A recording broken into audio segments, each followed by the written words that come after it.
What's up guys? This is Puerto Web at today, pag-uusapan natin kung ano ang HTML at kung bakit dapat nito matutunan.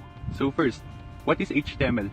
HTML stands for Hypertext Markup Language at ito yung standard markup language na ginagamit natin sa paggawa ng webpage. So pag sinabi natin webpage, ito yung anything na nakikita natin or na-access natin through a web browser like Chrome, Mozilla Firefox, Internet Explorer, Opera Mini, and many more.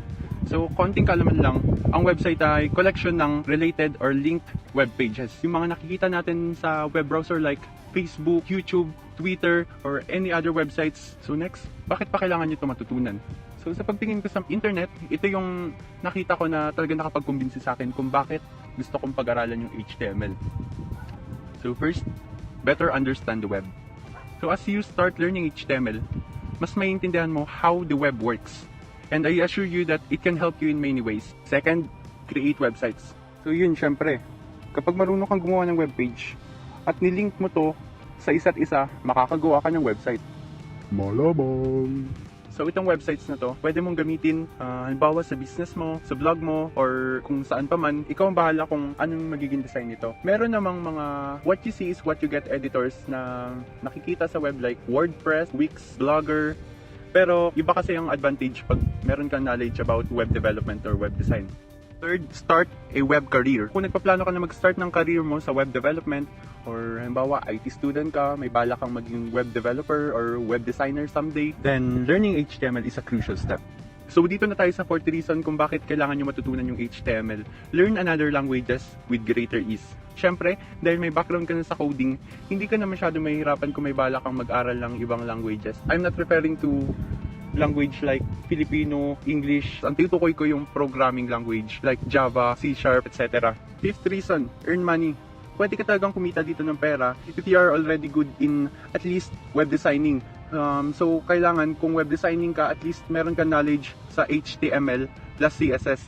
Sa mga hindi nakakalam kung ano ang CSS, ito yung ginagamit natin sa pag-style ng web pages natin. Kasi ano naman yung buhay ng HTML kung walang CSS.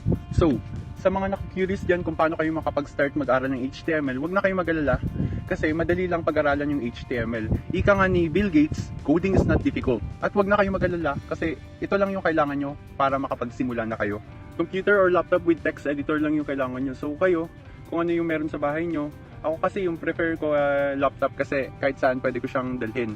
Pero teka, paano naman yung mga walang computer or laptop sa bahay? Huwag na kayong mag-alala kasi ito yung good news. Pwede nyong pag-aralan, pwede kayong mag-code sa phone nyo. So mag-i-install lang kayo ng text editor. So naglagay ako sa description ng mga links na pwede nyo i-download na text editor at install nyo dyan sa may smartphones nyo. So ayun, malapit na tayong matapos sa video na to.